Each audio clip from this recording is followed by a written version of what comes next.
अंदर की बात में आपका स्वागत है। मैं हूं आपके साथ गीत दीक्षित। अंदर की बात में हम बात करेंगे, हर सियासत में कुछ न कुछ देखने को और सुनने को मिलता है। बहुत सी हलचल होती है, बहुत से कयास लगाए जाते हैं, तो सियासी किस्से सुने और सुनाए भी जाते हैं, लेकिन हर खबर के पीछे कोई ना कोई मायने होते हैं। तो आज इस कार्यक्रम में हम ऐसे ही कुछ मुद्दों पर बात करेंगे और जानेंगे उन खबरों के मायने और समझने की कोशिश करेंगे सियासत के दाव पेच को। तो चलिए शुरू करते हैं अंदर की बात।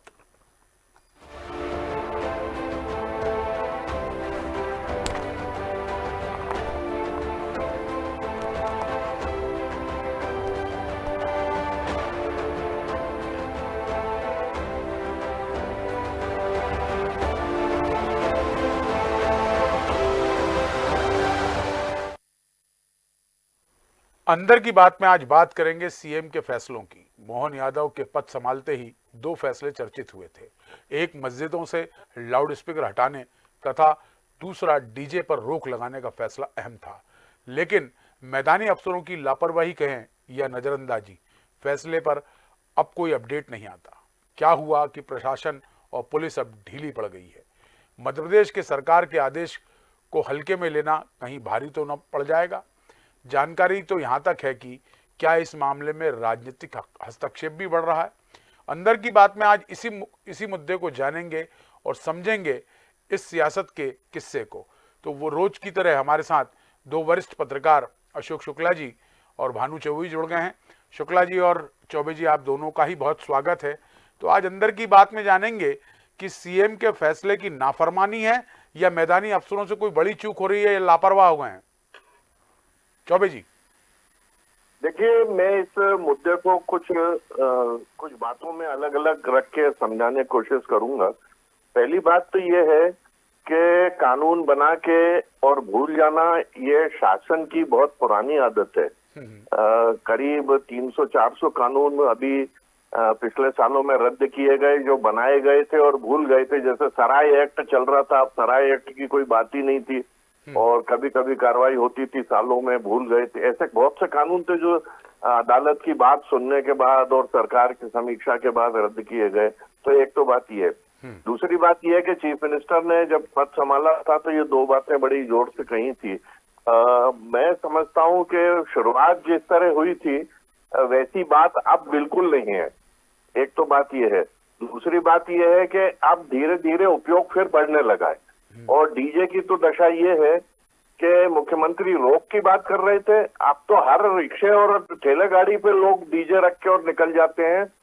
पिछले दिनों जब चुनाव थे और धार्मिक कार्यक्रमों का मौसम था, मैं समझता हूं कि घर के दरवाजे, खिड़की के कांच ये कांपने लगते थे, इतनी जोर से बजाए जाते थे। जबकि मैं याद दिलाऊं आपको कि उच्चतम न्यायालय तक ये बात शोर प्रदूषण की गई है और पटाखों पे शोर प्रदूषण का सवाल उठा है, वायु प्रदूषण का सवाल उठा है, डीजे और लाउड स्पीकर पे डेसिबल का सवाल उठा है कि कितने डेसिबल तक बनाया जाए, इनको अनुमति दी जाए। आप पुलिस के पास कोई डेसिबल नापने का यंत्र है क्या? वो यंत्र क्या आसानी से सब अधिकारियों को उपलब्ध है क्या? कैसे पता लगाएं कि तेज है कि धीमा है? फिर एक रवैया पुलिस का ये हो गया है आजकल, ये शायद मुख्यमंत्री की नजर में नहीं है, कि आप शिकायत करिए तो हम कार्रवाई करेंगे। जैसे हम फोन करें कि साहब ये बहुत तेज बज रहा है, तो कहेंगे आप शिकायत करिए तो हम कार्रवाई करेंगे। ये एक बड़ी अजब स्थिति है कि कोई क्यों किसी के खिलाफ शिकायत करेगा? जो पब्लिक न्यूसेंस है उसको पुलिस को स्वयं क्यों नहीं देखना चाहिए? और पहले ऐसा होता था, ये पुलिस बदल क्यों रही है? प्रशासन अपने आप को ऐसा क्यों बदल रहा है?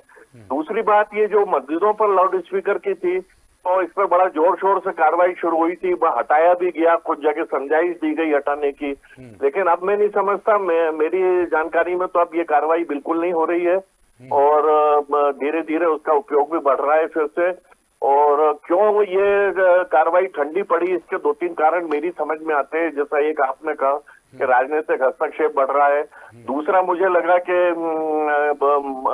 मतदाता वाला जो है वोट बैंक वाला मामला है, लेकिन बीजेपी तो घोषित तौर पे ना हो लेकिन अघोषित तौर पे, छवि के तौर पे कट्टर हिंदूवादी दिखाई देती है और वो मुस्लिमों के साथ बहुत नरम नहीं होती है, ये उसकी छवि है। उसके बावजूद बीजेपी सरकार के राज में इस आदेश की ऐसी धज्जियां उड़ रही हैं। तो मेरी समझ नहीं आ रहा कि इसका क्या वजह होनी चाहिए। या मुख्यमंत्री भूल जाए वो ठीक है, लेकिन प्रशासन कैसे भूल सकता है? फिर वही बात है कि क्या हर बार मुख्यमंत्री को शिकायत करनी पड़ेगी कि आप क्यों नहीं कर रहे हैं कार्रवाई, और मुख्यमंत्री कहेंगे तभी प्रशासन जागेगा, समय समय पे जागेगा फिर सो जाएगा। तो ये कुल स्थिति है दीक्षित जी आजकल। जी शुक्ला जी, मुख्यमंत्री ने बड़ी संजीदगी से इसको, चूंकि सामाजिक समरसता के हिसाब से इस आदेश को जारी किया था, लेकिन जिस तरह चौबे जी बता रहे हैं कि, और जो हमारे पास जानकारी, क्या मैदानी जो अमला है वो इसमें लीपापोती कर रहा है या लापरवाही कर रहा है या राजनीतिक हस्तक्षेप लगातार बढ़ रहा है? दो तीन चीजें हैं दीक्षित जी इसमें। सबसे पहले तो आपको ये समझना पड़ेगा कि क्या देश हमारा कानून के मुताबिक चल रहा है। ठीक बात है। मुझे लगता है कि हमारा देश कानून के मुताबिक कम चलता है और इस देश का कानून जो है अधिकारियों के मुताबिक चलता है। दूसरी बात आप ये देखिए कि जो कानून बने हैं वो किस लिए बने हैं। जो मेरा अपना अनुभव कहता है कि मुझे लगता है कि इस देश में जो कानून बने हैं वो केवल रुपया खाने के लिए बने हैं, और इसी वजह से बहुत सारे कानून ऐसे हैं कि जो आपको कागजों में तो दिखाई देते हैं लेकिन व्यवहारिक रूप से ये कहीं नजर नहीं आते हैं। जो मस्जिदों से एक जो स्पीकर हटाए जाने की या किसी भी तरह का ऐसा शोर जो लोगों को परेशान करने वाला शोर हो, नहीं, लेकिन इसमें शुक्ला जी मेरी जो जानकारी है उसमें मस्जिद ही का नाम नहीं है, उसमें धार्मिक मंदिर भी थे। सभी धार्मिक स्थलों से जो है इस तरह के स्पीकर हटाए जाने के आदेश हुए थे। मैं आपको इसी में आपको बता रहा हूँ ना, आप मोटर व्हीकल एक्ट में जाइए, मोटर व्हीकल एक्ट में 30 डेसिबल से अधिक का हॉर्न परमिसेबल नहीं है। प्रेशर हॉर्न के खिलाफ जो है कानून बना हुआ है कि कोई प्रेशर हॉर्न यूज नहीं करेगा। मुझे आप बताइए, आपको कब कोई आरटीओ दिखा प्रेशर हॉर्न निकालता हुआ या उसके खिलाफ कार्रवाई करता हुआ? 30 डेसिबल के बाद में जो भी शोर होता है वो मानव स्वास्थ्य के लिए बड़ा हानिकारक होता है। असली बात ये हो रही है कि मुख्यमंत्री के आदेश की नाफरमानी हो रही है, या जो मैदानी अमला है वो सुस्त पड़ गया। मैदानी अमले की प्राथमिकता क्या है? मैदानी अमला जो है किसी कानून के तहत कोई व्यवस्था बनाने का इच्छुक कभी नहीं रहा है। अगर वो इच्छुक होता तो अभी आप देखिए एक आदेश आया कि साहब रजिस्ट्रेशन के साथ म्यूटेशन होगा। कितने म्यूटेशन हो रहे हैं, कितने लोग ऐसे नहीं है। मतलब आप नियम कायदा बनाते हैं, जनता से आप अपेक्षा करते हैं कि जनता उसका पालन करे, और जनता पालन करने जाती है तो आप उससे रिश्वत लेते हैं।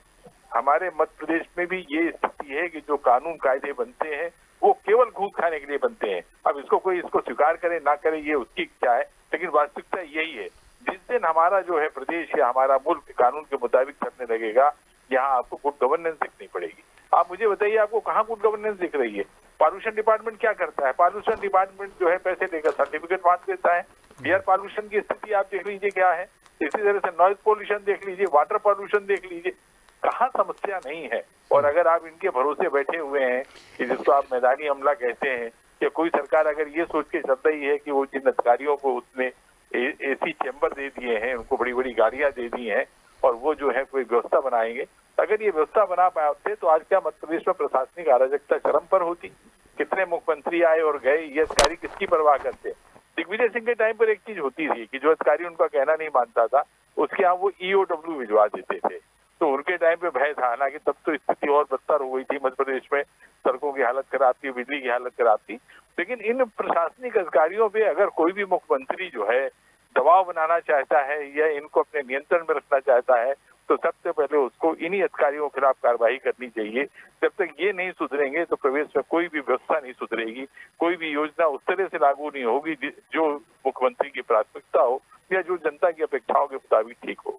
जी चौबे जी, लेकिन जिस तरह से देखिए तमाम समावेशी बातें जो है शुक्ला जी ने बताई, आपने भी तमाम बातें बताई, लेकिन इसमें आखिर निष्कर्ष क्या हो सकता है? क्योंकि मुख्यमंत्री ने बहुत सोच समझ कर फैसला लिया था, और मैं मानकर चलता हूं चूंकि पहले ही फैसला था उनका और नोटिफिकेशन जारी हुआ था, तमाम पुलिस के अफसर और चीफ सेक्रेटरी और तमाम अधिकारी भोपाल में बैठे थे, और उसके बाद मुख्यमंत्री ने 2-3 बार इसकी मॉनिटरिंग भी करी, जिलों से अपडेट भी आए। जिलों में शुरू में 1 हफ्ते तक तो हर जिले में कार्रवाइयाँ भी हुई, लेकिन आखिर ये कार्रवाइयाँ जिले के अफसरों को रोकने के लिए बाध्य कर रहे हैं, राजनीतिक हस्तक्षेप हो रहा है, या इनकी खुद की रुचि अब कम हो गई है? मैं ये कहना चाहता हूं कि मुख्यमंत्री अपने हर आदेश की रोज मॉनिटरिंग अनंत काल तक करें, ये संभव नहीं है।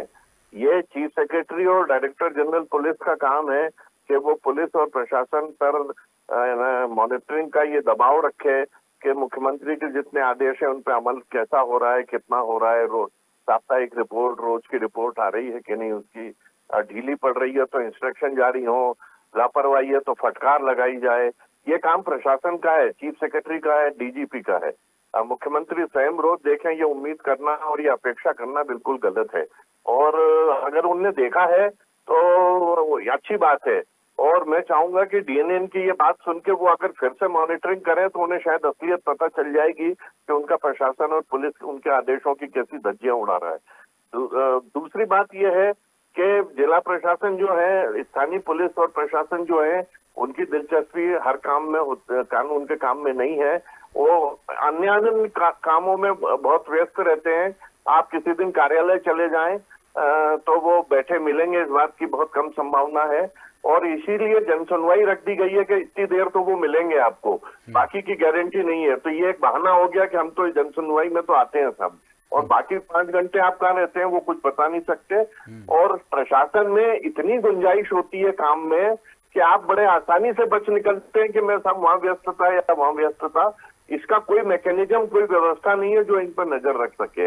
ये जो एक छात्र मनमानी है, ये जो खुलापन है, इनको आजादी है, ये इसका अब दुरुपयोग होने लगा है। अब आदमी अपने रास्ते निकाल लेता है और बच निकलता है। आप चाहे जितनी सजा की बात करिए, कुछ नहीं होगा। कितने कलेक्टरों को सजा मिली, कितने एसडीओ को सजा मिली, कितने एसडीएम को सजा मिली, सजा का प्रावधान तो दिखाई नहीं देता है। वो एक कलेक्टर को हटा दिया था, शायद शाजापुर का था, वो ट्रक ड्राइवर के साथ बदतमीजी की थी। उसके बाद मुख्यमंत्री चुप हो गए तो क्या हुआ, आईएएस लॉबी का दबाव आ गया कि आप ऐसी कार्रवाई नहीं कर सकते हैं। ये सब बातें पीछे चलती हैं जो हमें मालूम नहीं पड़ती हैं एकदम।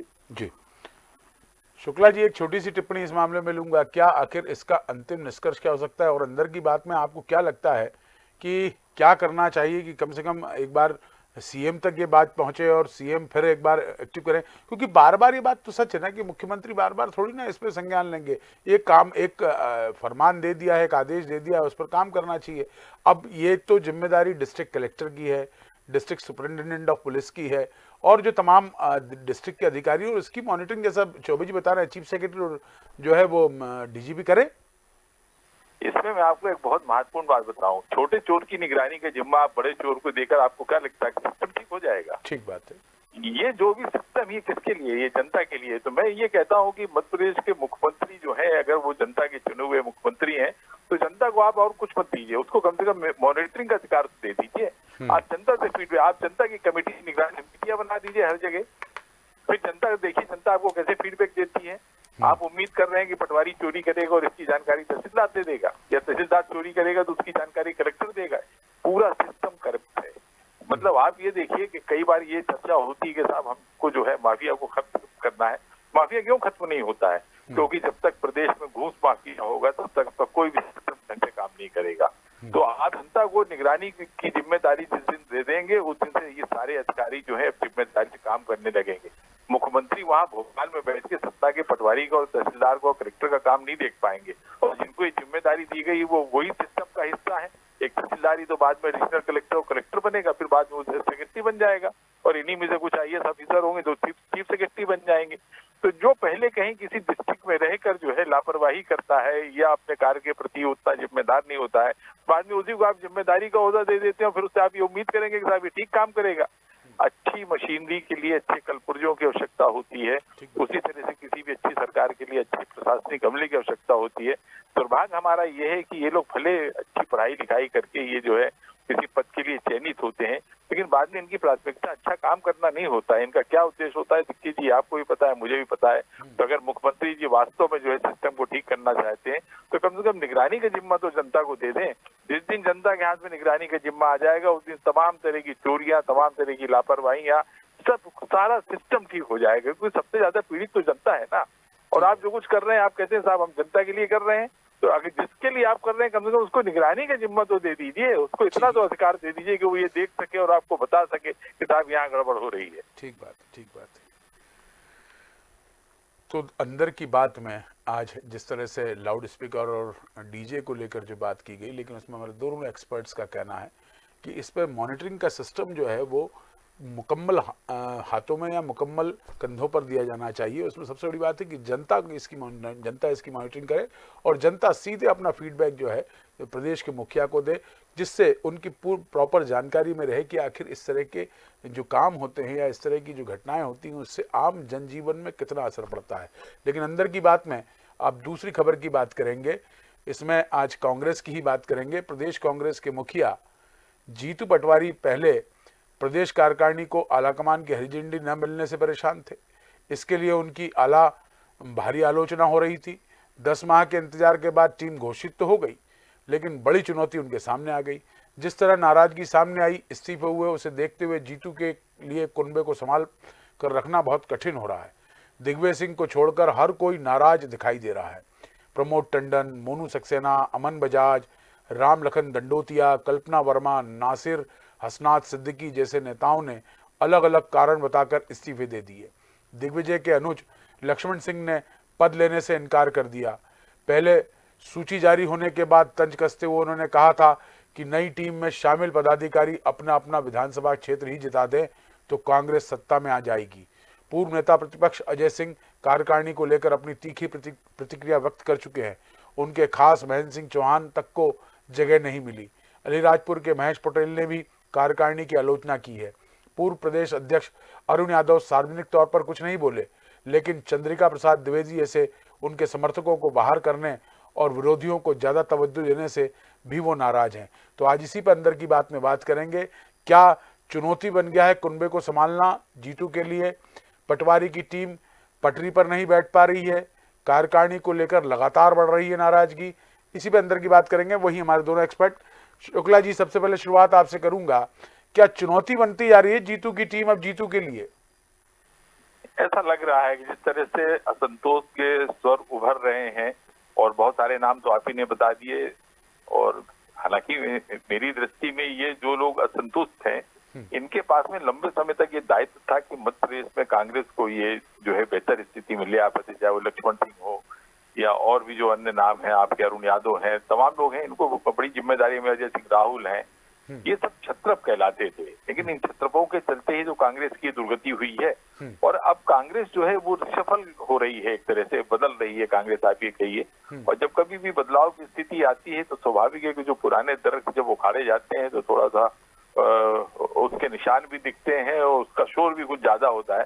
तो फिलहाल ये जो शोर दिख रहा है ये कुछ समय का शोर है, और जो लोग असंतुष्ट नजर आ रहे हैं अब उनकी राजनीतिक उपयोगिता भी जो है धीरे धीरे कम हो गई है, यह कह लीजिए कि समाप्त हो गई है। ठीक है, इसमें कुछ लोग जैसे लखन दंडोतिया जी का आपने नाम लिया या अजय सिंह राहुल का नाम लिया, तो ठीक है, ये थोड़ा सा ये अपने इलाकों में जो है इनकी चुनावी उपयोगिता है। लेकिन अन्य जो आप नाम ले रहे हैं उसमें मुझे नहीं लगता है कि अब कोई ऐसा बचा है कि जिसके नाम को आगे करके या जिसको महत्वपूर्ण जिम्मेदारी देके कांग्रेस जो है किसी तरीके से मध्य प्रदेश में वापसी कर सकती है। तो बदलाव की जो ब्यार है उसके चलते असंतोष के स्वर जो सुनाई दे रहे हैं, ये भले कुछ समय तक ये ऐसा लगे कि कांग्रेस के अंदर बड़ी खलबली है और जीतू पटवारी जो है उनकी जो गाड़ी है वो पटरी पे नहीं आ पा रही है, लेकिन मुझे लगता है कि देर सवेर ये शोर भी समाप्त होगा। और जो उनकी नई टीम है जब वो पूरी तरह से सक्रिय होकर काम करने लगेगी तो इनको सब लोगों को ये समझ में आ जाएगा कि साहब अब इनकी जो है कांग्रेस के अंदर अब इनका कोई बहुत महत्व बचा नहीं है। सुरेश पचौरी जो है कुछ इसी तरह से असंतुष्ट होकर भागकर बीजेपी में गए। आज उनकी क्या स्थिति है आप देख। ये अलग बात है कि 2020 में जब सिंधिया गए तो सिंधिया और सिंधिया के लोगों को काफी महत्व मिला, लेकिन अब इनको पूछ कौन रहा है? मतलब इसमें से कितने नाम ऐसे हैं जिनका मैं अपने नाम का जिक्र तो नहीं करूंगा, जो कि दरवाजा खटखटा रहे हैं कि बीजेपी में उनको प्रवेश मिल जाए, बीजेपी उनको महत्व नहीं दे रही। एक आपकी वो नेता सप्रे है ही है। तो बहुत सारे आपको अब जो असंतुष्ट दिख रहे हैं इनके पास में कोई अवसर भी नहीं है, इनके पास में कोई दूसरा अन्य प्लेटफॉर्म भी नहीं है जहाँ के लिए खड़े हो पाए, तो इसलिए इनके शोर को कोई बहुत महत्व भी नहीं मिल रहा है। ये ठीक है कि अखबारों में और मीडिया में लोग सुर्खियों में हैं कि लक्ष्मण सिंह नाराज हैं, अजय सिंह राहुल नाराज हैं, सिद्दीकी नाराज हैं, बहुत सारे लोग नाराज हैं, कोई ज्यादा फर्क नहीं पड़ेगा। देर सवेर जो है जीतू पटवारी जो है, और अभी जीतू पटवारी रहेंगे, उनको हटने की भी उनकी कोई संभावना दिख नहीं रही है। सबसे बड़ी बात है, चौबे जी से समझते हैं, क्योंकि शुक्ला जी ने तो बहुत बात गहराई से कह दी है। चौबे जी, मालवा से आते हैं जीतू पटवारी, मालवा में ही सबसे ज्यादा बगावत, और वो मालवा को ही नहीं संभाल पा रहे हैं तो फिर प्रदेश कैसे संभलेगा? क्या कहता है अंदर? बराबर बात है, जैसा लक्ष्मण सिंह ने कहा भी है और हम लोग बात भी कर रहे हैं कि ये जितने पदाधिकारी बनते, सैकड़ों की संख्या में पदाधिकारी बनते हैं, वो उसको टीम कहना या कार्यकारिणी कहना क्या है, वो तो पूरा एक कुनबा इकट्ठा कर लेते हैं सैकड़ों लोगों का, उसके बाद भी असंतोष है, इस्तीफे हो रहे हैं, तो क्या करें? हर सदस्य, हर कार्यकर्ता को कुछ पदाधिकारी बना दें, ये क्या संभव है? दूसरी बात यह है कि लक्ष्मण सिंह ने जो कहा उसी को उठाया जाना चाहिए कि अगर ये सब वित्तीय पदाधिकारियों से बात की जाए कि आपने अपने क्षेत्र में कांग्रेस के लिए क्या किया, तो अभी स्थिति साफ हो जाएगी। मुझे लगता है जवाबदेही में के प्रदर्शन के आधार पर चयन की जो व्यवस्था होनी चाहिए वो कांग्रेस में खत्म हो चुकी है। अब जवाबदेही आप पूरी करें न करें, लेकिन पद लेने के लिए आप लाइन में सबसे आगे खड़े हो जाते हैं और फिर नाराजगी जाहिर करते हैं, इस्तीफा देते हैं और कोसते हैं सब नेताओं को। ये कांग्रेस में रोग बढ़ता चला जा रहा है, कुछ सालों से तो बहुत तेज है। और अगर असंतोष ये नहीं थमता है तो नुकसान है, और थामने के लिए अगर कुछ लोगों को कम करते हैं या निकालते हैं या रोकते हैं तो नया असंतोष खड़ा हो जाता है। ये शेर की सवारी हो गई है, कैसे उतरेगा आदमी इस पर से। और जीतू पटवारी के पहले के अध्यक्ष भी इससे जूझते रहे हैं, अरुण यादव भी जूझे हैं, दूसरे भी पचौरी जी जूझे हैं, सभी जूझते रहे हैं, और ये कांग्रेस का पुराना रोग है। और मुझे लगता है कि जवाबदेही के प्रदर्शन का मामला अब उठाया जाना चाहिए पार्टी में कि आपने किया क्या है ताकि आपको पदाधिकारी बनाए, ये पूछा जाना चाहिए, वो सब बनाना चाहिए। ठीक, तो शुक्ला जी और चौबे जी, आप दोनों का बहुत ही धन्यवाद। सबसे बड़ी बात है कि जिस तरह से हमारे सहयोगी साथियों ने बताया कि जीतू पटवारी को टीम संभालने में वक्त तो लगेगा, लेकिन थोड़ी सी किरकिरी हो रही है। किरकिरी के बावजूद भी जीतू पटवारी, चूंकि उपचुनाव का मिशन चल रहा है, उपचुनाव के मिशन को लेते हुए कई बार पार्टी के जो नाराज नेता हैं उनसे मुलाकात नहीं कर पा रहे हैं, बात नहीं कर पा रहे हैं, लेकिन बावजूद इसके सभी का यह मानना है कि जीतू पटवारी अंततः अपनी टीम को मैनेज कर लेंगे, मना लेंगे और बात कर लेंगे। लेकिन आखिर बड़े नेताओं का क्या होगा? बड़े नेताओं के तल्ख तेवर जो है जीतू के लिए कितना नुकसान करेंगे, कितना तकलीफ देंगे और कार्यकर्ताओं पर कितना असर जाएगा, इसका ये तो देखने वाली बात है। अंदर की बात में आज इतना ही। कल फिर नए मुद्दे पर मुलाकात होगी, तब तक दीजिए मुझे इजाज़त। देखते रहिए DNN न्यूज़। नमस्कार।